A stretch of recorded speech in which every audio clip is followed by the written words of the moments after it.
ایوبی اسی صورتحال سے ڈرتا ہے۔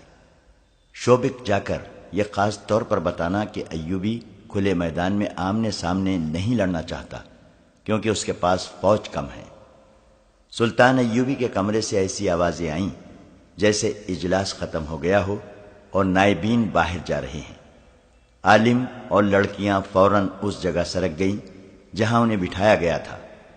عالم کے کہنے پر انہوں نے سر گھٹنوں میں دے دیے جیسے انہوں نے کچھ بھی نہیں سنا اور گرد و پیش کا کوئی ہوش نہیں۔ انہیں اپنے کمرے میں قدموں کی آواز سنائی دی تو بھی انہوں نے اوپر نہ دیکھا۔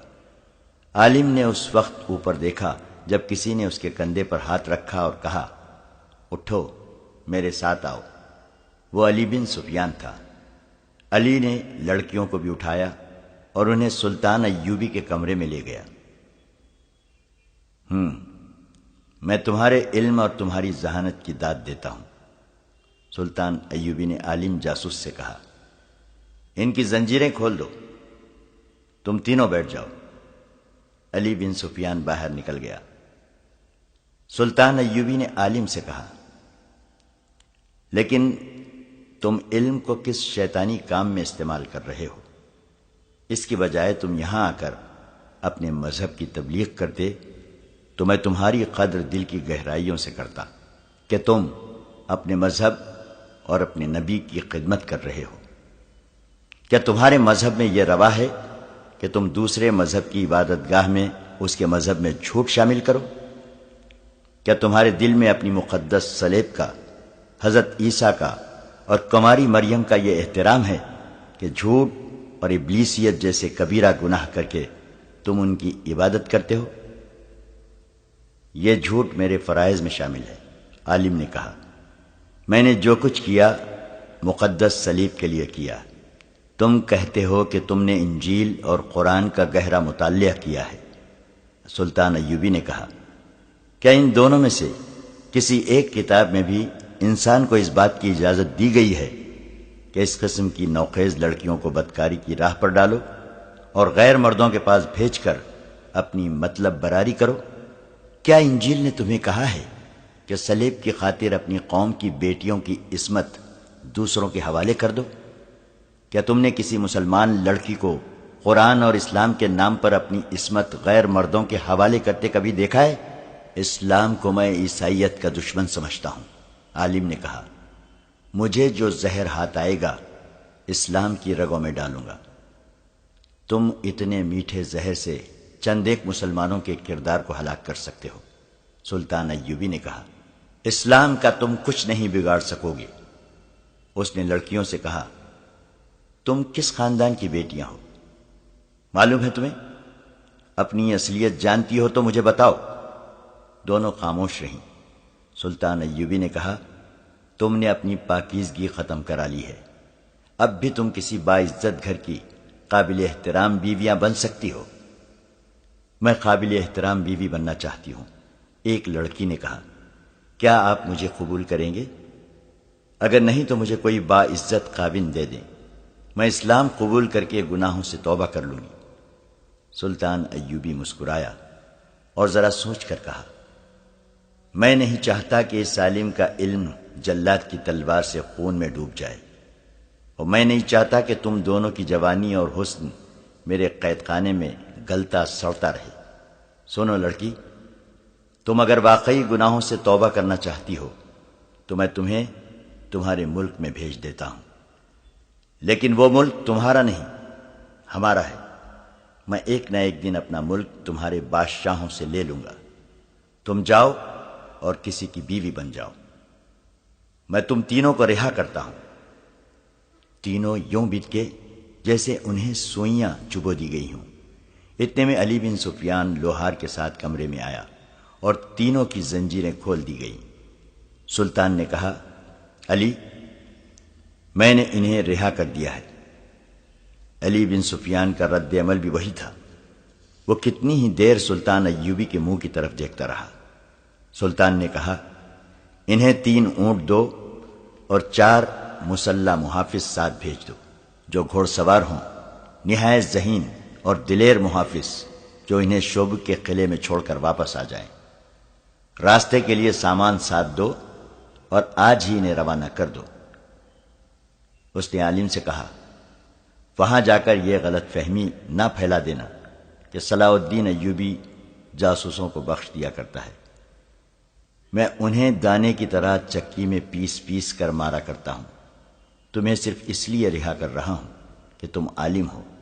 تمہیں موقع دے رہا ہوں کہ علم کا روشن پہلو دیکھو، تمہاری نجات اسی میں ہے۔ سورج ابھی غروب نہیں ہوا تھا جب انہیں اونٹوں پر سوار کر کے 4 محافظوں کے ساتھ روانہ کر دیا گیا۔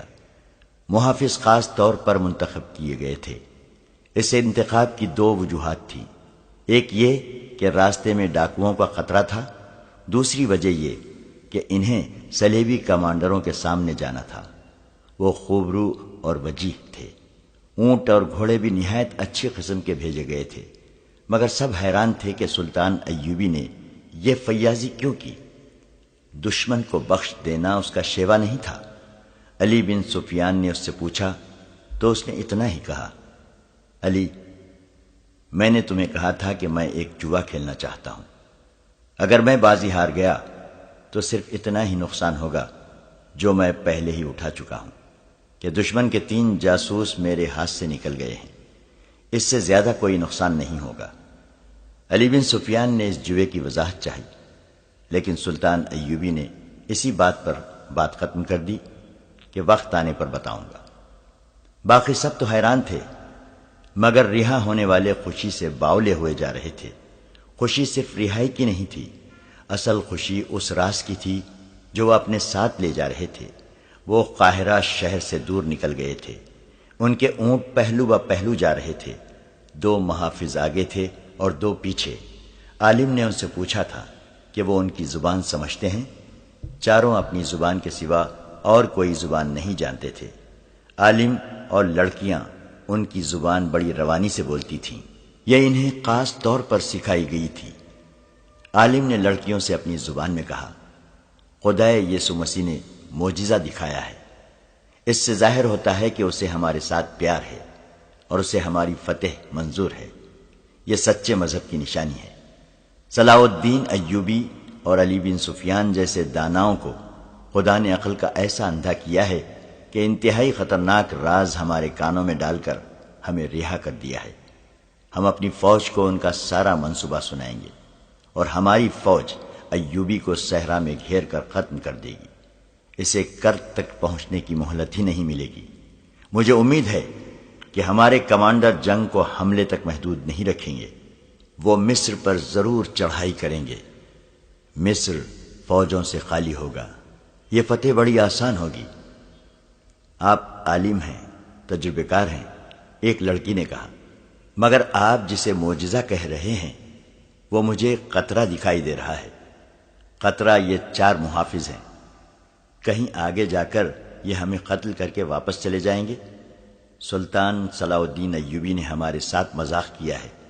جلاد کے حوالے کرنے کے بجائے ہمیں ان کے حوالے کر دیا ہے۔ یہ ہمیں جی بھر کے خراب کریں گے اور قتل کر دیں گے، اور ہم نہتے ہیں۔ عالم نے یوں کہا جیسے اس کے ذہن سے خوش فہمیاں نکل گئی ہوں۔ اس نے کہا، تم نے جو کہا ہے وہ درست ہو سکتا ہے۔ کوئی حکمران اپنے دشمن کے جاسوس کو بخش نہیں سکتا، اور مسلمان اس قدر جنس پرست ہیں کہ تم جیسی حسین لڑکیوں کو چھوڑ نہیں سکتے۔ ہمیں راتوں کو چوکنا رہنا پڑے گا۔ دوسری لڑکی نے کہا، اگر رات کو یہ سو جائیں تو انہی کے ہتھیاروں سے ختم کر دیا جائے۔ ذرا ہمت کی ضرورت ہے۔ ہمیں یہ ہمت کرنی پڑے گی، عالم نے کہا۔ یہ کام آج ہی رات ہو جائے تو اچھا ہے، صبح تک ہم بہت دور نکل جائیں گے۔ 2 محافظ آگے اور 2 پیچھے اپنی گپ شپ لگاتے چلے جا رہے تھے۔ ان کے انداز سے ظاہر ہوتا تھا جیسے انہیں معلوم ہی نہیں کہ وہ اتنی دلکش لڑکیاں ان کی تحویل میں ہیں۔ سورج غروب ہو رہا تھا۔ ایک نے عالم سے کہا کہ ہم ابھی رکیں گے نہیں، رات کا پہلا پہر چلتے گزاریں گے۔ وہ چلتے گئے اور صحرا کی رات تاریک ہوتی گئی۔ عالم اور لڑکیاں اونٹوں کو قریب کر کے محافظوں کے قتل کا منصوبہ بنا رہی تھیں۔ بہت دیر بعد ایک سرسبز سی جگہ آ گئی۔ محافظ رک گئے اور وہیں پڑاؤ کیا۔ انہوں نے کھانے کے لیے جاسوسوں کو سامان دیا اور پھر سونے کی تیاری کرنے لگے۔ جاسوسوں نے دیکھا کہ 3 محافظ لیٹ گئے تھے اور ایک ٹہل رہا تھا۔ عالم لڑکیوں کے ساتھ محافظوں سے کچھ دور لیٹا۔ ان تینوں کی نظر محافظوں پر تھی۔ وہ چوتھے محافظ کو دیکھتے رہے۔ وہ پڑاؤ کے ارد گرد ٹہلتا رہا۔ ایک کھٹکا سا ہوا اور وہ دوڑ کر ادھر گیا اور اچھی طرح دیکھ بھال کر کے آ گیا۔ تقریباً 2 گھنٹے گزر گئے۔ اس نے اپنے ایک اور ساتھی کو جگایا اور خود اس کی جگہ لیٹ گیا۔ جو جاگا تھا وہ پڑاؤ کے ارد گرد ٹہلنے لگا۔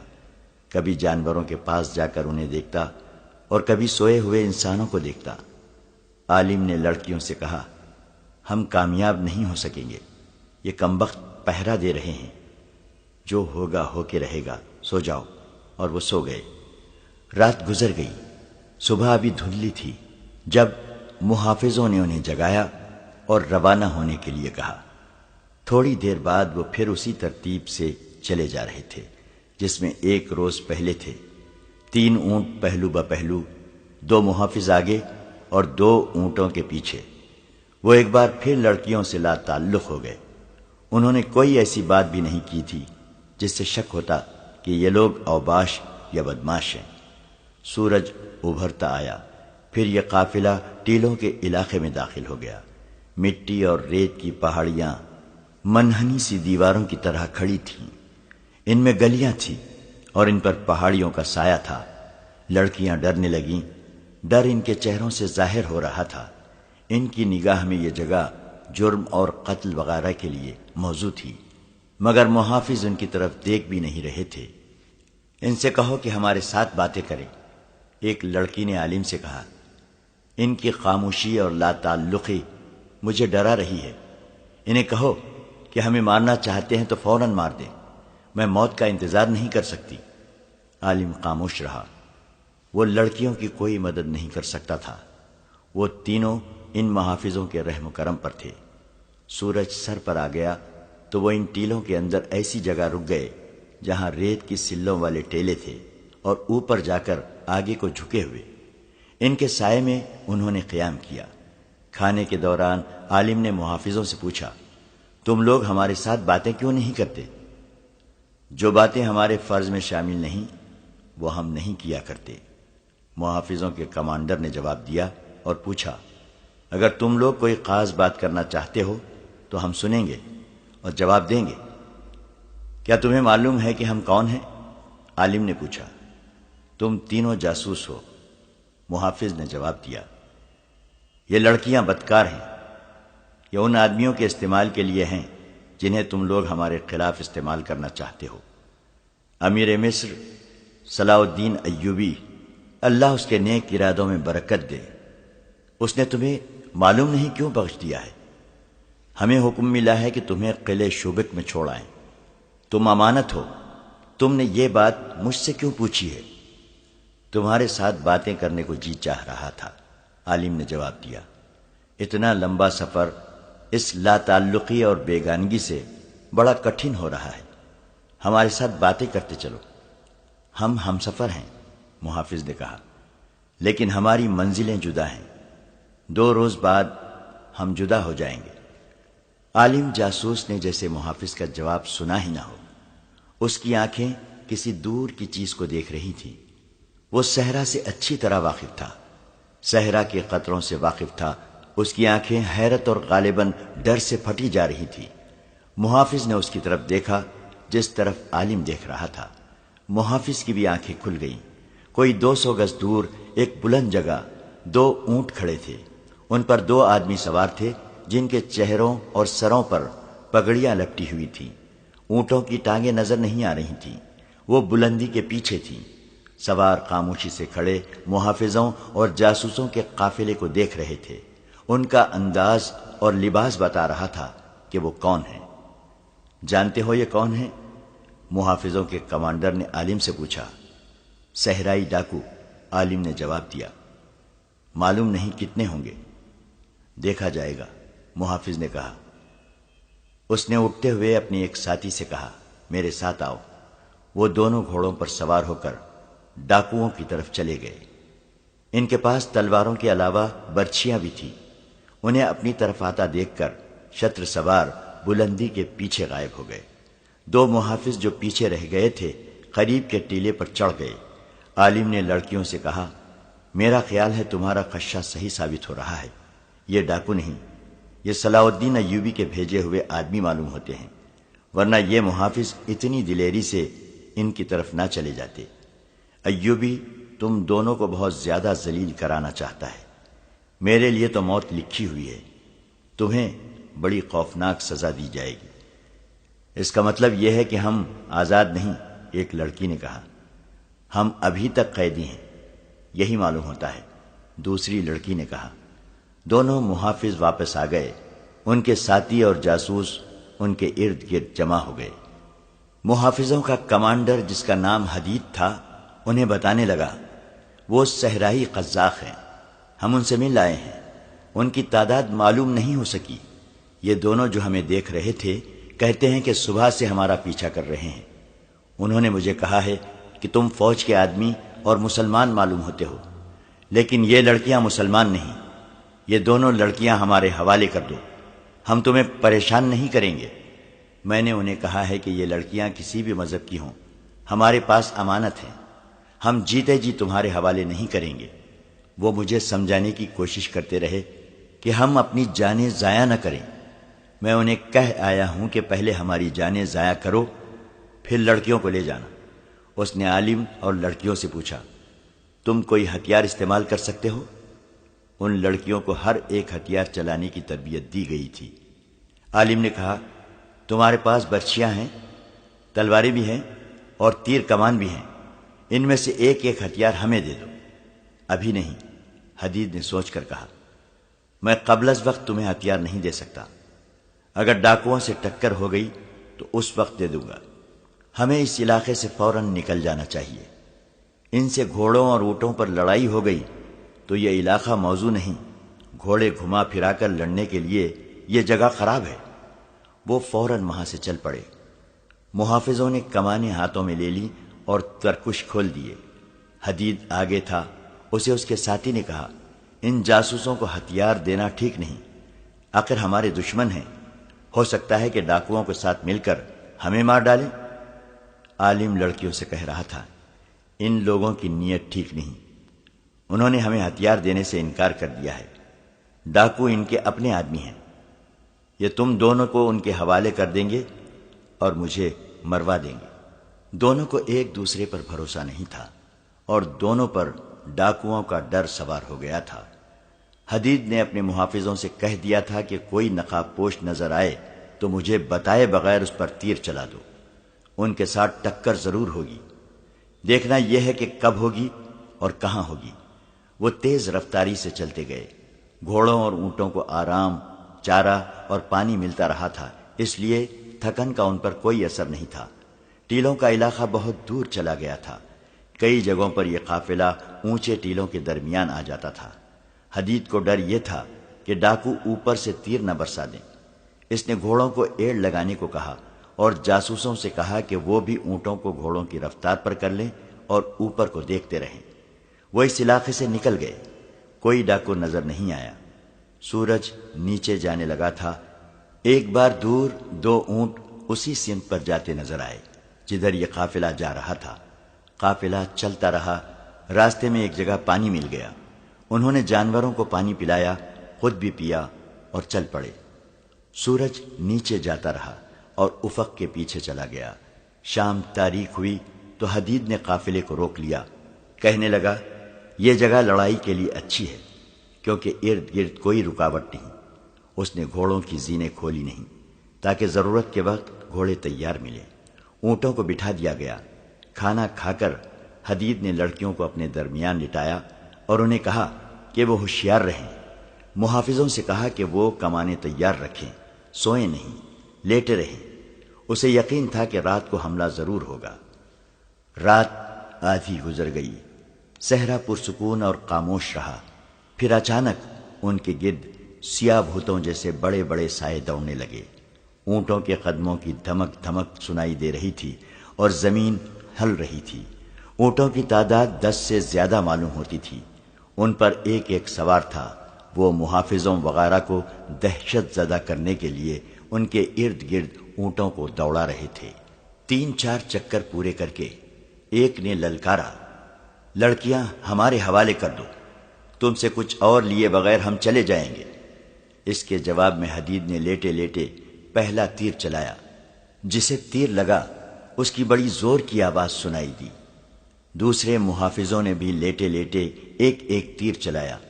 2 اونٹ بل بلا کر بے قابو ہو گئے۔ حدید نے لڑکیوں سے کہا، بھاگنا نہیں، ہمارے ساتھ رہنا۔ شتر سواروں میں سے کسی نے کہا، ٹوٹ پڑو، کسی کو زندہ نہ چھوڑو، لڑکیوں کو اٹھا لو۔ صحرا کی رات اتنی شفاف ہوتی ہے کہ چاندنی نہ ہو تو بھی کچھ دور تک نظر آ جاتا ہے۔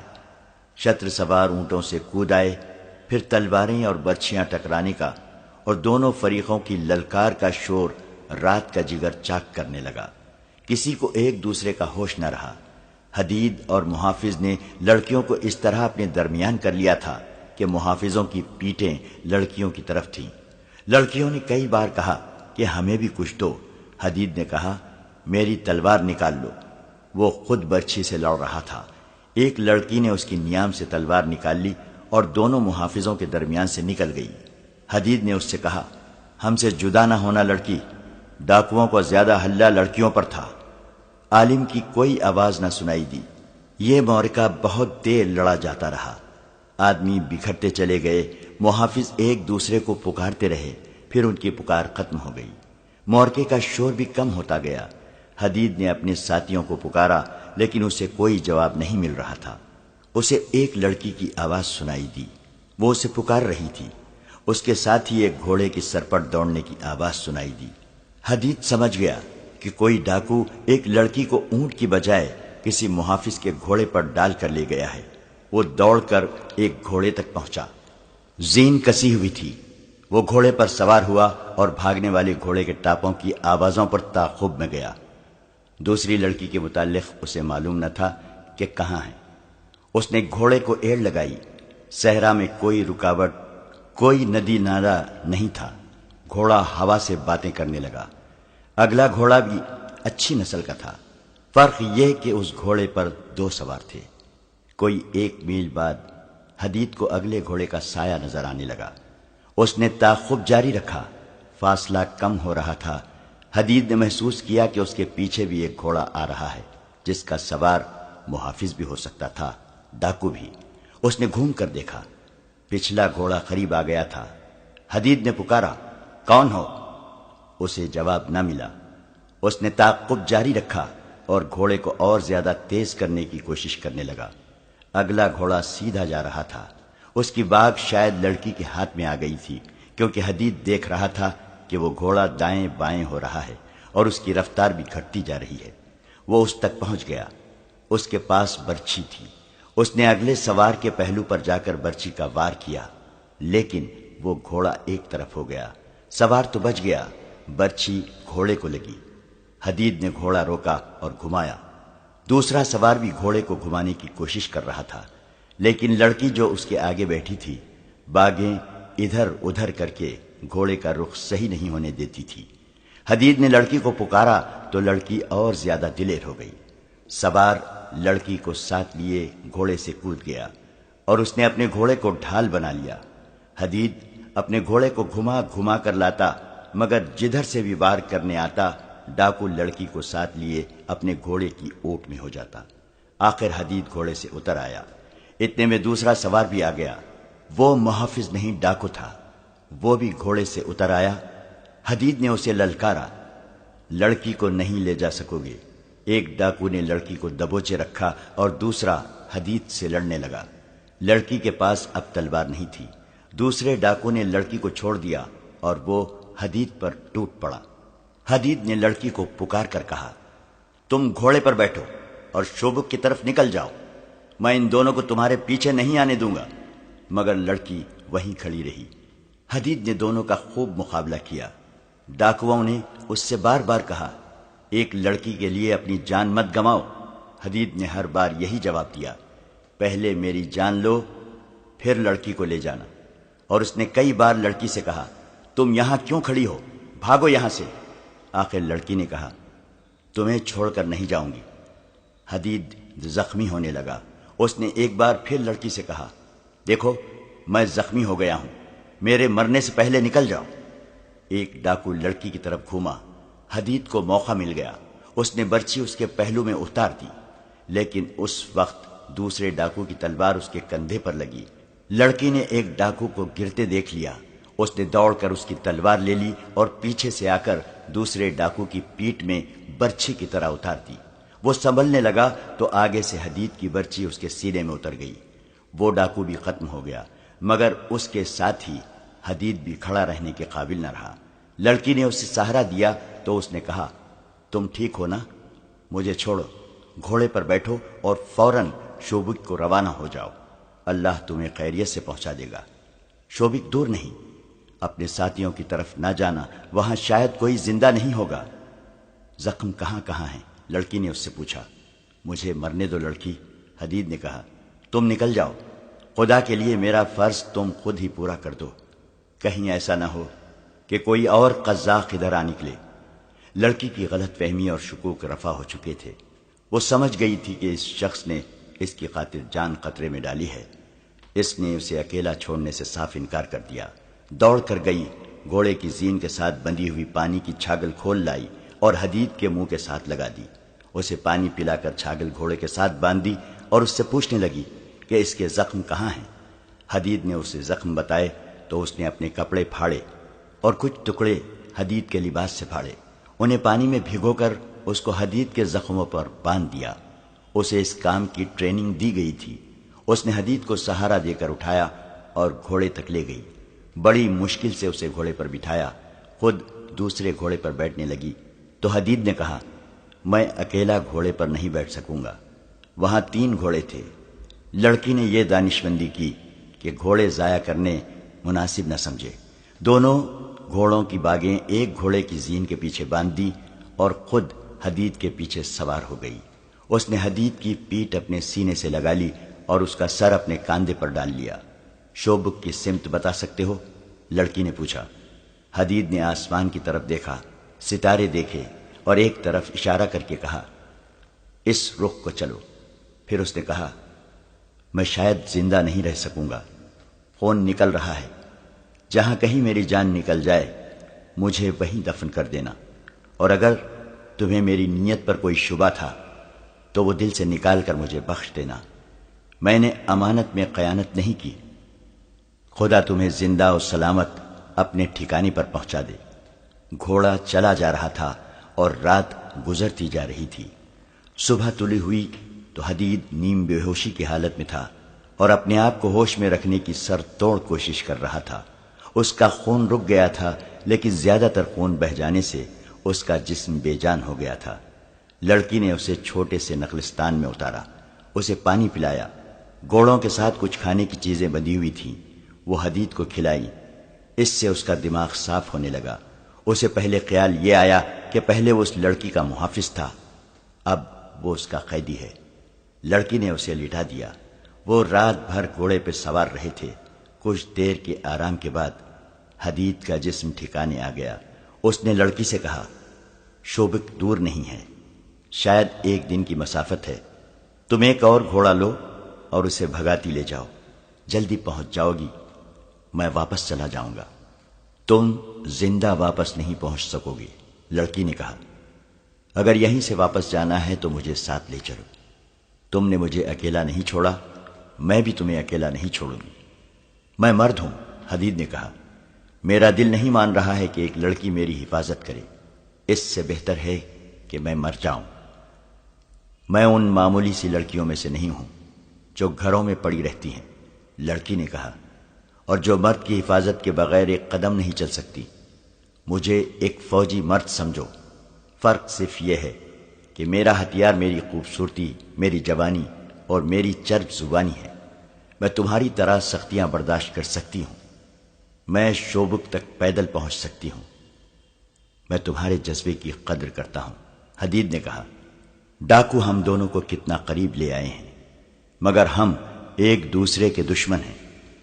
تم میرے ملک کی بنیادیں ہلانے کی کوشش کر رہی ہو اور ایک دن میں تمہارے ملک پر حملہ کرنے آؤں گا، لیکن اس وقت میری دوستی قبول کر لو۔ لڑکی نے کہا، دشمنی کی باتیں اس وقت سوچیں گے جب تم تندرست ہو کر اپنے ملک میں چلے جاؤ گے۔ اس نے حدید کی گردن کے نیچے بازو کر کے اسے اٹھایا۔ حدید اب اٹھ سکتا تھا۔ وہ اٹھا اور آہستہ آہستہ چلتا گھوڑے تک پہنچ گیا۔ لڑکی نے اس کا پاؤں اٹھا کر رکاب میں رکھا اور اسے سہارا دے کر گھوڑے پر سوار کر دیا۔ لڑکی بھی اسی گھوڑے پر سوار ہونے لگی تو حدید نے ہاتھ آگے کر کے اسے روک دیا اور کہا، تم اب دوسرے گھوڑے پر بیٹھو، میں اکیلا سواری کر سکوں گا، اس کے باوجود میں اسی گھوڑے پر بیٹھوں گی۔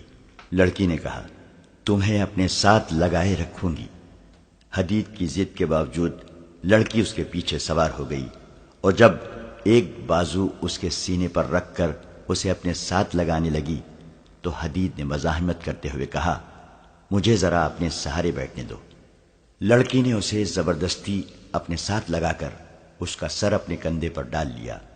اس نے حدید سے پوچھا، میں جانتی ہوں تم مجھے بدکار لڑکی سمجھ کر مجھ سے دور رہنے کی کوشش کر رہے ہو۔ نہیں، حدید نے کہا، میں تمہیں صرف لڑکی سمجھ کر دور رہنے کی کوشش کر رہا ہوں۔ اگر تمہیں اپنے قریب کرنے کی خواہش ہوتی تو 2 راتیں تم بے بسی کی حالت میں میری قید میں رہی ہو۔ میں تمہیں اپنی لونڈی بنا سکتا تھا، لیکن میں نے اپنے اوپر شیطان کا غلبہ ہونے نہیں دیا تھا۔ اب تو مجھے ایسا محسوس ہوتا ہے جیسے میں امانت میں خیانت کر رہا ہوں۔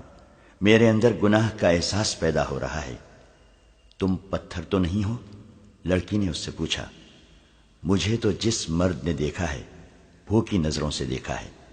میں نے صرف اتنی سی قیمت دے کر تمہاری قوم کے 2 مومنوں کا ایمان خرید لیا تھا۔ کتنی قیمت؟ حدید نے پوچھا۔ صرف اتنی سی کہ انہیں پاس بٹھایا اور سر اپنے کندھے پر رکھ لیا تھا۔ ان کے پاس ایمان تھا ہی نہیں، حدید نے کہا۔ جو کچھ بھی تھا، لڑکی نے کہا، وہ میں نے ان سے لے لیا تھا۔ اس کی جگہ ان کے دلوں میں اپنی قوم کے خلاف غداری ڈال دی تھی۔ وہ کون ہے؟ حدید نے پوچھا۔ ابھی نہیں بتاؤں گی، لڑکی نے جواب دیا۔ جس طرح تم اپنے فرض کے پکے ہو، اسی طرح مجھے بھی اپنا فرض عزیز ہے۔ حدید خاموش ہو گیا۔ وہ لڑکی کے جسم کی حرارت اور ہلکی ہلکی بو محسوس کر رہا تھا۔ لڑکی کے کھلے ہوئے ریشمی سے بال ہوا سے لہرا کر اس کے گالوں پر پڑ رہے تھے اور گالوں کو سہلا رہے تھے۔ اسے اونگ آ گئی۔ گھوڑا چلتا رہا۔ بہت دور جا کر حدید کی آنکھ کھلی تو سورج سر پر آ چکا تھا۔ اس نے کہا، گھوڑے کو ایڑ لگاؤ، مجھے امید ہے کہ ہم سورج غروب ہونے کے بعد شوبک پہنچ جائیں گے۔ لڑکی نے گھوڑے کو ایڑ لگائی اور صحرا تیزی سے پیچھے ہٹنے لگا۔ سورج غروب ہو چکا تھا۔ شوبک کے قلعے کے اس کمرے میں جہاں صلیبی حاکموں اور کمانڈروں کے اجلاس ہوا کرتے تھے، وہاں حاکم اور کمانڈر بیٹھے تھے۔ ان میں عالم جاسوس بھی بیٹھا تھا۔ وہ کہہ رہا تھا، میں یہ نہیں بتا سکتا کہ دونوں لڑکیوں کا کیا حشر ہوا یا ہو رہا ہوگا۔ میں نے انہیں بچانے بلکہ انہیں دیکھنے کی بھی کوشش نہیں کی، کیونکہ ان سے زیادہ قیمتی یہ راز تھا جو مجھے آپ تک پہنچانا تھا۔ جیسا کہ میں آپ کو بتا چکا ہوں کہ ڈاکوؤں نے حملہ کیا تو میں موقع دیکھ کر ایک طرف ہو گیا اور ایک گھوڑے تک پہنچ گیا۔ ایک تو میری رہائی ایک معجزہ ہے، دوسرا معجزہ یہ ہوا کہ میں اتنے خون ریز معرکے میں صاف بچ کر نکل آیا۔ کوئی بھی میرے پیچھے نہیں آیا۔ میرا خیال ہے کہ وہ ڈاکو نہیں تھے، سلطان صلاح الدین ایوبی کے بھیجے ہوئے آدمی تھے۔ میں یہ نہیں بتا سکتا کہ اس نے ہم تینوں کو خود سزائے موت کیوں نہ دی اور لڑکیوں کو خراب کرانے کا یہ طریقہ کیوں اختیار کیا۔ یہ ایک ڈھونگ تھا۔ لڑکیاں اب ان لوگوں کے قبضے میں ہوں گی اور ظالمانہ اذیتیں برداشت کر رہی ہوں گی۔ انہیں چھڑانے کا ہم کوئی طریقہ نہیں سوچ سکتے۔ ایک صلیبی حاکم نے کہا، یہ قربانیاں تو دینی پڑتی ہیں، ہمارے پاس لڑکیوں کی کمی نہیں، ہمارا یہ طریقہ کامیاب ہے، اسے جاری رکھنے کے لیے اور لڑکیاں تیار کرو۔ سب آ گئے ہیں، اب وہ راز بتاؤ جو تم اپنے ساتھ لائے ہو۔ عالم جاسوس انہیں سنا چکا تھا کہ وہ قاہرہ کی ایک مسجد سے کس طرح گرفتار ہوا تھا، قید خانے میں اس کے ساتھ اور لڑکیوں کے ساتھ کیا سلوک ہوا، اور سلطان ایوبی نے انہیں کس طرح خلاف توقع رہا کیا۔ اس نے یہ بھی سنایا کہ یہ راز سلطان ایوبی نے اسے کس طرح دیا ہے۔ اس نے تاریخ بتا کر کہا، صلاح الدین ایوبی اس روز اپنی فوج کو کوچ کرائے گا، وہ کرک پر حملہ کرے گا۔ نائب سالار کہہ رہے تھے کہ شوبک کو پہلے لینا چاہیے کیونکہ یہ زیادہ مضبوط قلعہ ہے، لیکن صلاح الدین شوبک پر اپنی طاقت ضائع نہیں کرنا چاہتا تھا۔ وہ کرک کو کمزور سمجھ کر پہلے اسے لینا چاہتا ہے، وہاں وہ اپنی فوج اور رسد وغیرہ کا اڈا بنائے گا۔ رسد جمع کر کے وہ کمک بلائے گا اور فوج کو کافی آرام دے کر شوبک پر حملہ کرے گا۔ اس نے یہ خاص طور پر کہا تھا کہ وہ ہمیں بے خبری میں لینا چاہتا ہے۔ اس کی وجہ اس نے یہ بتائی ہے کہ اس کی فوج کم ہے اور ہماری فوج زیادہ بھی ہے، اور ہمارے پاس گھوڑے بھی بہتر ہیں اور ذرا بختر بھی ہیں۔ اس نے صاف الفاظ میں کہا ہے کہ اگر صلیبی فوج نے اسے راستے میں روک لیا تو اسے شکست کے سوا کچھ حاصل نہ ہوگا۔ وہ کھلے میدان میں لڑنے سے ڈرتا ہے۔ عالم جاسوس نے وہ تمام باتیں بتائیں جو اس نے سلطان ایوبی کی زبانی سنی تھی۔ اتنے قیمتی اور اہم راز کی تفصیل سن کر لڑکیوں کو سب بھول گئے اور اس مسئلے پر تبادلہ خیالات کرنے لگے۔ وہ اس نتیجے پر پہنچے کہ سلطان ایوبی غیر معمولی طور پر دانشمند جنگجو ہے۔ اس نے کرک پر حملے کا جو پلان بنایا ہے، اس میں اس کی جنگی فہم و فراست کا پتہ ملتا ہے۔ راستے میں نہ لڑنے کا فیصلہ بھی اس کی دانائی کی دلیل ہے۔ وہ راستے میں طاقت ضائع نہیں کرنا چاہتا۔ یہ خدائے یسوع مسیح کا خاص کرم ہے کہ اس کے پلان کا علم ہو گیا ہے، ورنہ وہ کرک کو لے کر شوبک جیسے مضبوط قلعے کے لیے خطرہ بن سکتا تھا۔ انہوں نے اسی وقت سلطان ایوبی کے پلان کے مطابق اپنی فوجوں کی نقل و حرکت اور دفاع کا پلان بنانا شروع کر دیا۔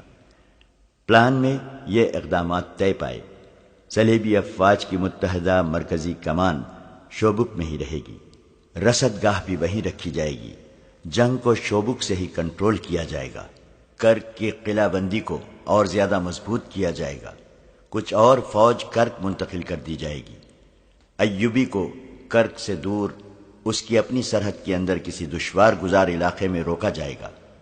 اس مقصد کے لیے زیادہ سے زیادہ فوج بھیجی جائے گی۔ اس فوج میں گھوڑ سوار اور شتر سوار زیادہ ہوں گے۔ کوشش کی جائے گی کہ ایوب کی فوج کو گھیرے میں لے لیا جائے۔ پانی کے چشموں پر پہلے سے قبضہ کر لیا جائے گا۔ ان اقدامات پر فوری طور پر عمل درآمد کے احکامات نافذ کر دیے گئے۔ ہر کوئی خوش تھا۔ یہ پہلا موقع تھا کہ سلطان ایوبی کا کوئی راز قبل از وقت معلوم ہو گیا تھا، ورنہ اس نے صلیبیوں کو ہمیشہ آڑے ہاتھوں لیا تھا۔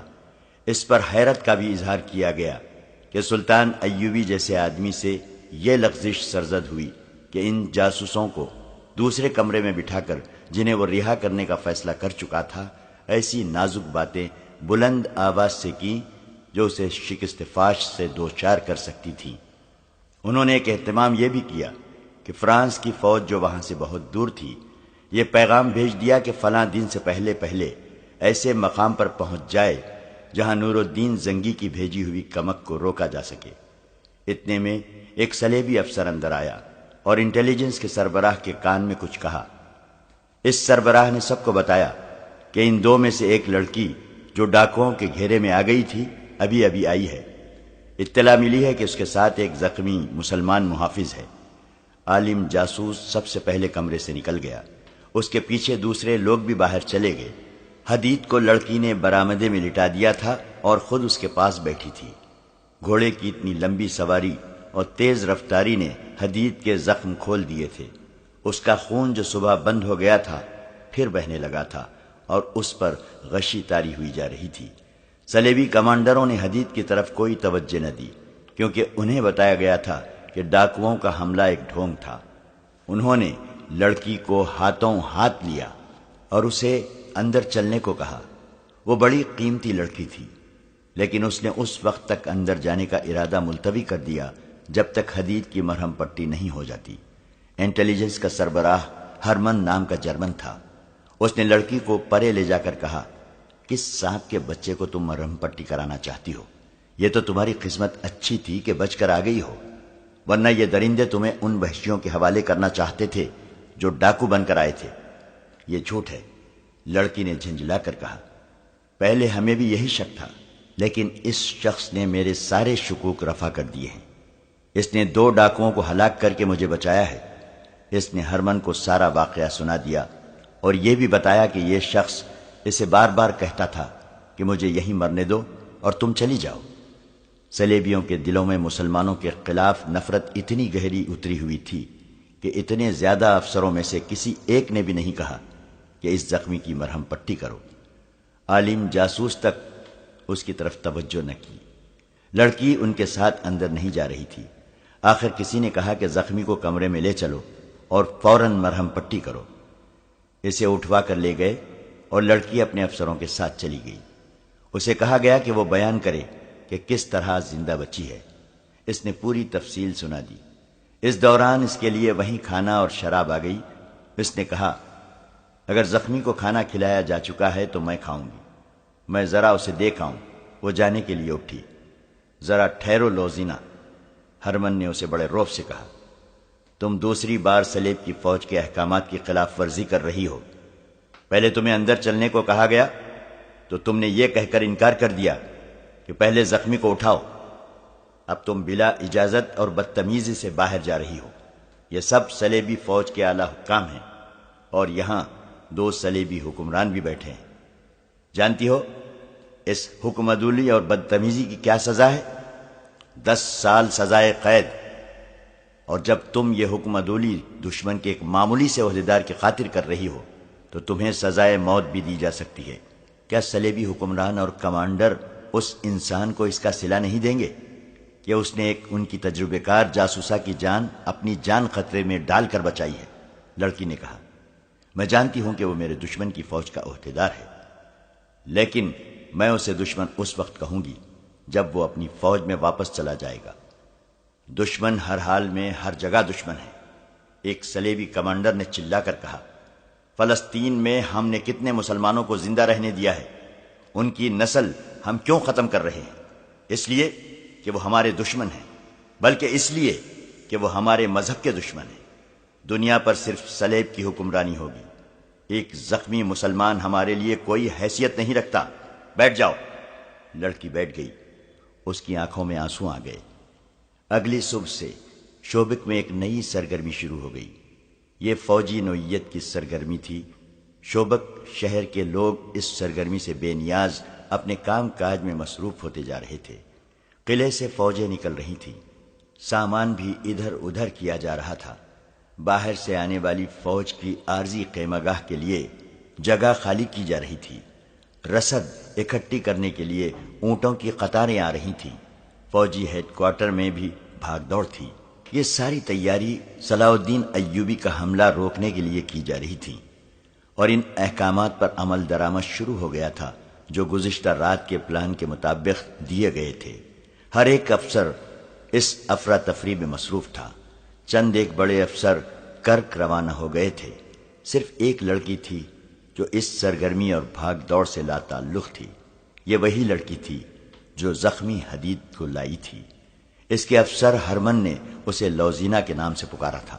رات اسے کانفرنس کے کمرے سے آدھی رات کے بعد فراغت ملی تھی۔ وہ جاسوسی کے خصوصی شعبے سے تعلق رکھتی تھی، اس لیے کانفرنس میں اس کی ضرورت تھی۔ اس سے قاہرہ کے ان افراد کے متعلق رپورٹیں لینی تھیں جن کے پاس وہ جاتی رہی تھی۔ آدھی رات کے بعد نیند اور گھڑ سواری کی تھکن نے اسے نڈھال کر دیا تھا۔ کانفرنس کے بعد ایک افسر نے اس سے کہا تھا، اسے ڈاکٹر کے حوالے کر دیا گیا ہے، تمہیں اس کی اتنی زیادہ پریشانی نہیں ہونی چاہیے۔ تمہاری ڈیوٹی ایسی ہے جس میں ایسے جذبات کامیاب نہیں ہونے دیا کرتے۔ اور اس کے اپنے شعبے کے بڑے افسر ہرمن نے اس سے کہا تھا، اگر آج رات میں نہ ہوتا تو کونارڈ اور گے آف لوزینان جیسے بادشاہ جو کسی کو بخشا نہیں کرتے تمہیں قید میں ڈال دیتے۔ تمہارے محافظ کا انتظام کر دیا گیا ہے اور تمہارے لیے یہ حکم ہے کہ اسے تم نہیں ملو گی۔ کیوں؟ لوزینہ نے حیرت اور مایوسی سے پوچھا، کیا میں اس کا شکریہ بھی ادا نہ کر سکوں گی؟ نہیں، ہرمن نے کہا، کیونکہ وہ دشمن کا فوجی ہے تم اپنا شعبہ جانتی ہو کیا ہے؟ ہم تمہیں اس سے ملنے کی اجازت نہیں دے سکتے، یہ تو تمہارے فن اور فرض کا تقاضا ہے۔ میں یہ بھی دیکھ رہا ہوں کہ اس کے ساتھ تمہاری جذباتی وابستگی ہو گئی ہے۔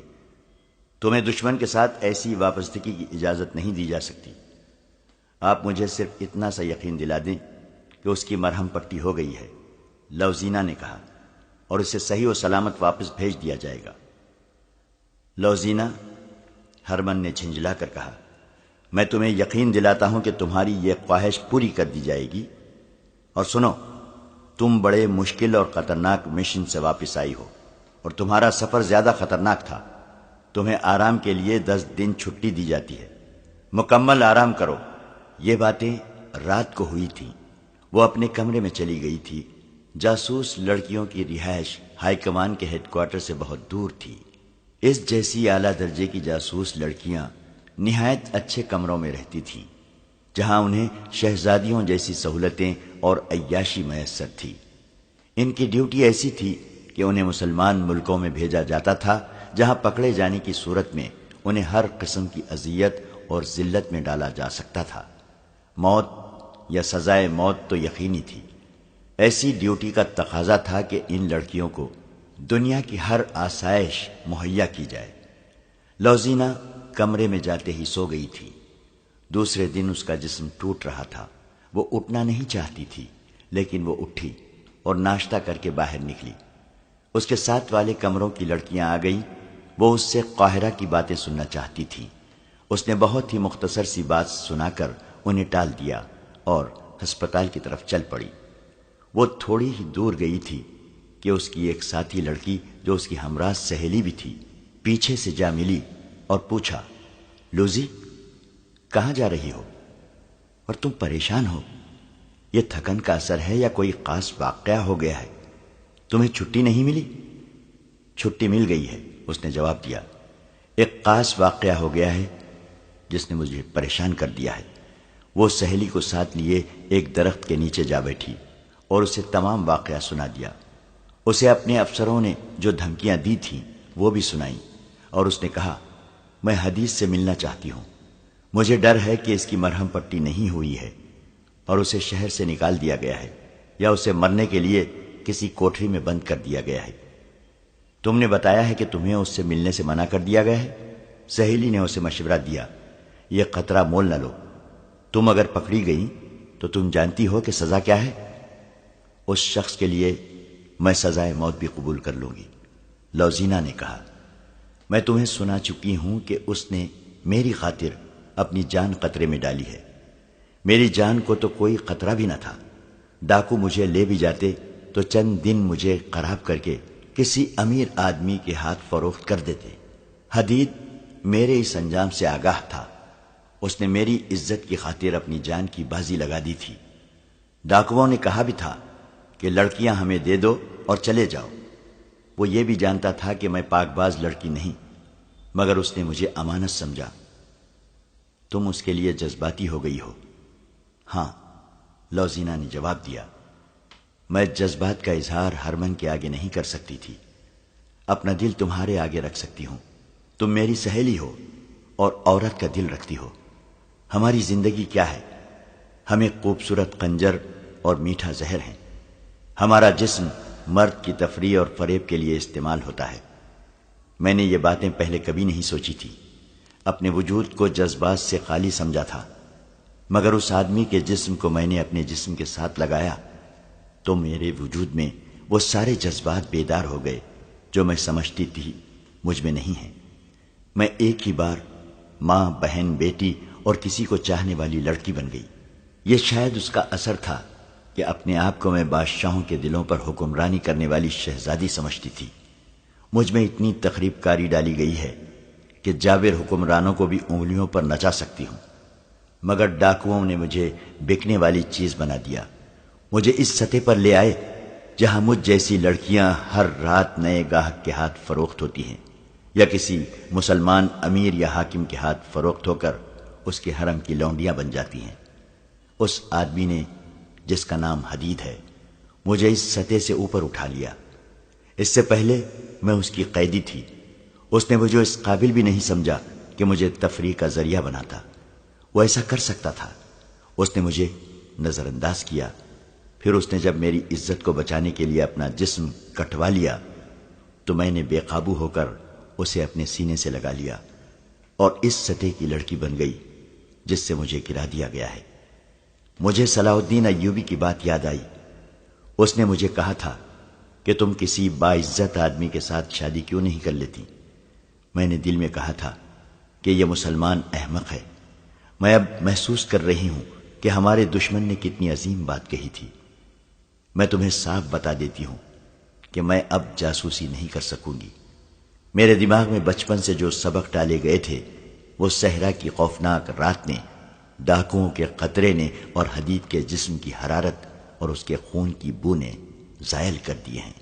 تم اتنی لمبی بات نہ کرتی تو بھی میں جان گئی تھی کہ تم کیا محسوس کر رہی ہو، اس کی سہیلی نے کہا، لیکن میں حقیقت سے آگاہ کرنا ضروری سمجھتی ہوں۔ اسے چلے جانا ہے، تم اس کے ساتھ نہیں جا سکو گی۔ وہ اگر یہاں تکلیف میں ہے تو حکم ہے کہ تم اسے مل نہیں سکتی۔ اگر پکڑی گئی تو اپنے ساتھ اسے بھی مرواؤ گی۔ تو تم میری مدد کرو۔ لوزینہ نے منت کی، یہ معلوم کرو کہ وہ کہاں ہے۔ مجھے صرف یہ معلوم ہو جائے کہ وہ ٹھیک ہے اور تندرستی کی حالت میں چلا گیا ہے تو میرے دل کو چین آ جائے گا۔ ہاں، سہیلی نے کہا، میں یہ کام کر سکتی ہوں۔ تم کمرے میں چلی جاؤ۔ وہ کمرے میں چلی گئی اور اس کی سہیلی کسی اور طرف نکل گئی۔ قاہرہ میں بھی فوجوں میں بہت سرگرمی تھی۔ فوج کو جنگی مشقیں کرائی جا رہی تھیں۔ چند ایک دستے الگ کر لیے گئے تھے۔ انہیں شبخوں مارنے، تھوڑی تعداد میں دشمن کی کئی گنا زیادہ نفری پر حملہ کرنے اور ضرب لگاؤ اور بھاگو کی مشقیں اس طرح کرائی جا رہی تھیں کہ رات کو بھی دستے چھاؤنی سے باہر رہتے تھے۔ سلطان ایوبی ذاتی طور پر یہ مشقیں دیکھتا تھا۔ وہ تیسرے چوتھے روز اعلیٰ کمانڈروں اور دستوں کے کمانداروں تک کو لیکچر دیتا تھا اور انہیں نقشوں اور خاکوں کی مدد سے جنگی چالیں سکھاتا تھا۔ اس نے اس ٹریننگ کا بنیادی اصول یہ رکھا تھا کہ کم تعداد سے دشمن کا زیادہ نقصان کرنا ہے، ہتھیار سے زیادہ عقل کو استعمال کرنا، آمنے سامنے کے مورکے سے گریز، سامنے سے حملہ نہ کرنا، 10-12 آدمیوں کے شبخوں سے اتنا نقصان کرنا جتنا 100 آدمی دن کے وقت دو بدو مورکے میں کر سکتے ہیں۔ اس کے علاوہ وہ دشمن کے کسی قلعے یا شہر کو لمبے محاصرے میں رکھنے کے طریقے بتاتا، قلعوں کی دیواروں میں نقب لگانے کا سبق دیتا تھا۔ اس نے تمام اونٹوں، گھوڑوں اور خچروں کا معائنہ کر لیا تھا۔ کمزور یا عمر خوردہ جانوروں کو اس نے الگ کر دیا تھا۔ حملے کی تاریخ طے ہو چکی تھی۔ سلطان ایوبی نے فلسطین کی فتح کا جو منصوبہ بنایا تھا، اس کے پہلے مرحلے میں کامیابی سے داخل ہونے کی تیاری زور و شور سے کر رہا تھا۔ ادھر اسے راستے میں ہی روکنے کے اہتمام پورے ہو رہے تھے۔ دونوں فوجوں کی تیاریاں ایسی تھیں جیسے ایک دوسری کو ہمیشہ کے لیے ختم کر دیں گی۔ صلیبیوں کی تیاریوں کا دائرہ شوبک سے کرک تک مصر کی سرحدوں تک تھا۔ وہ اس وسیع دائرے کو سلطان ایوبی کے لیے ایسا پھندا بنا رہے تھے جس میں سے اس کے لیے ساری عمر نکلنے کا کوئی امکان نظر نہ آتا تھا۔ ان کی تیاریاں سلطان ایوبی کے اس منصوبے کی روشنی میں ہو رہی تھیں جو ان تک قبل از وقت پہنچ گیا تھا۔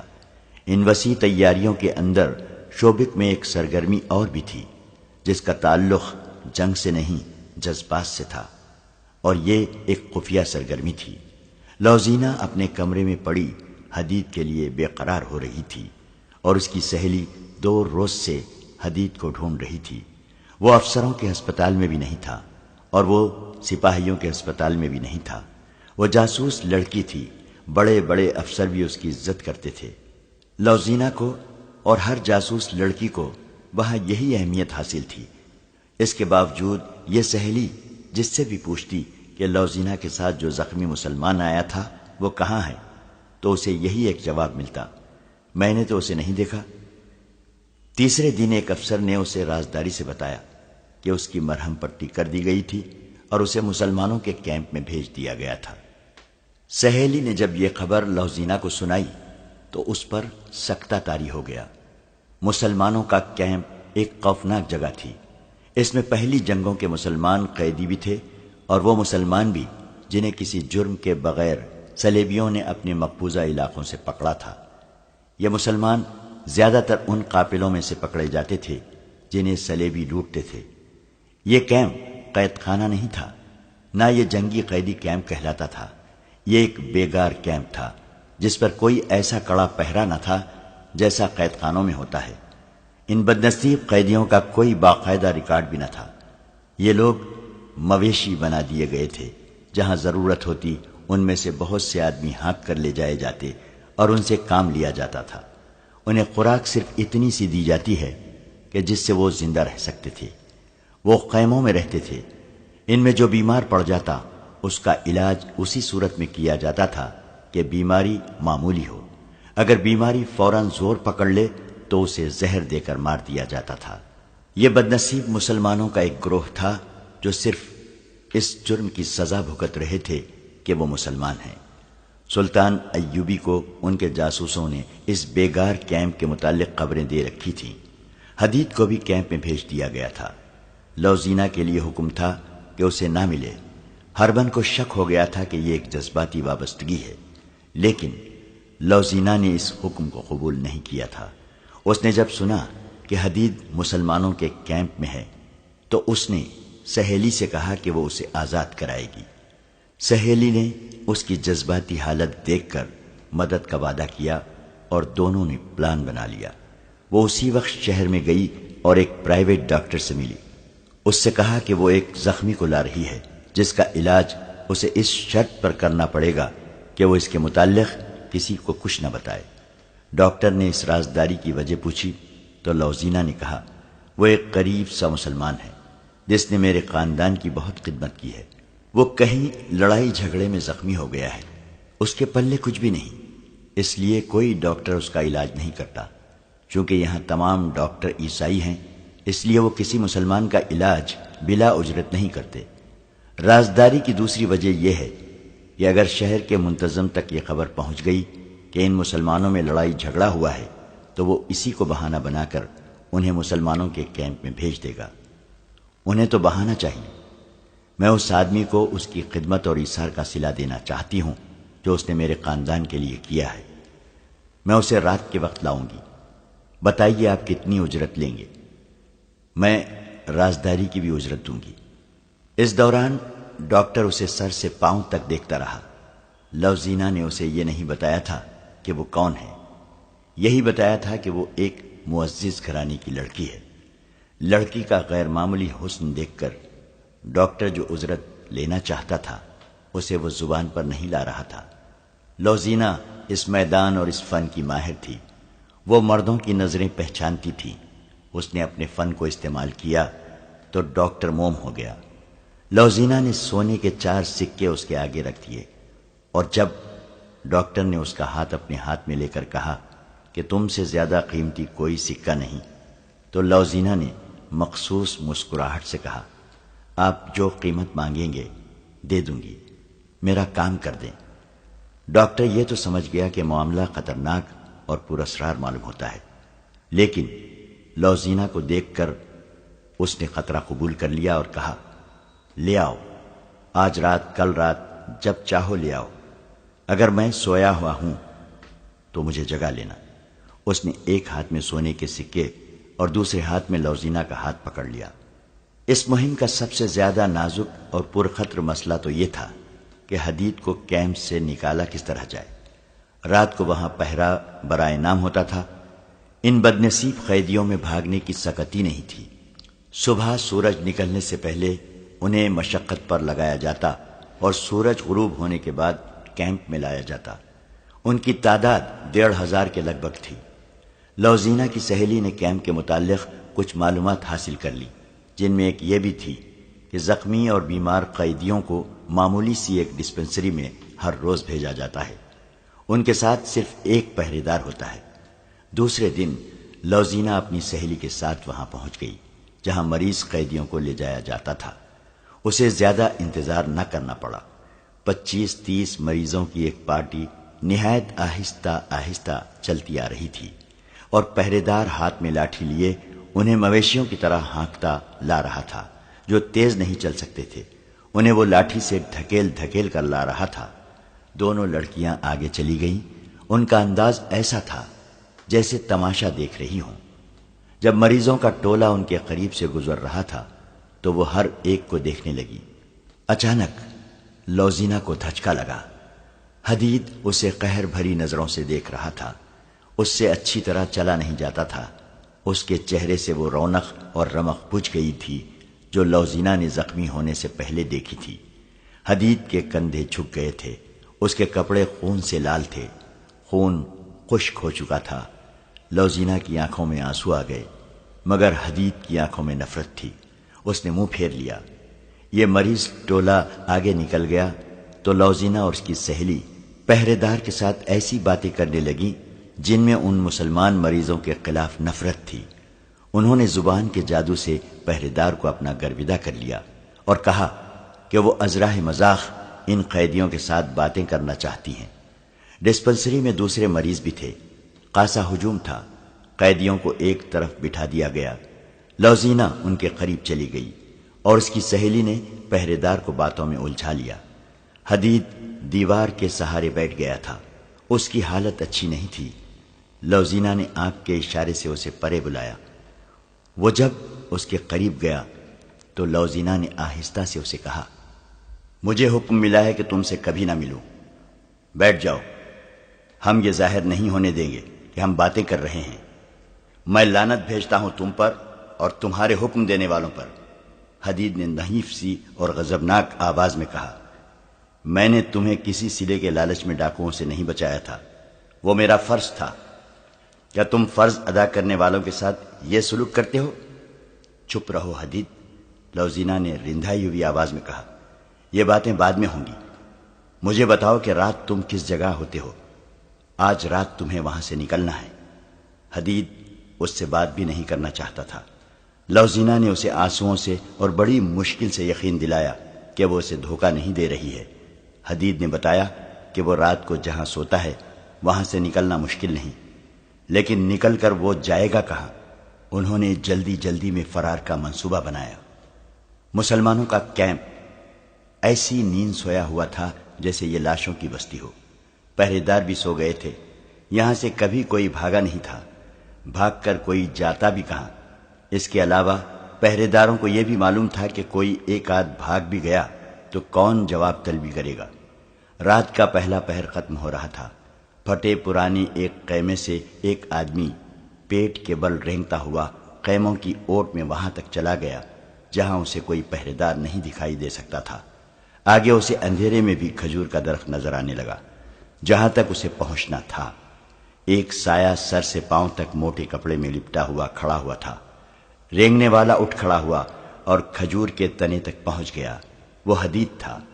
لوزینہ اس کی منتظر تھی۔ تیز چل سکو گے؟ لوزینہ نے پوچھا۔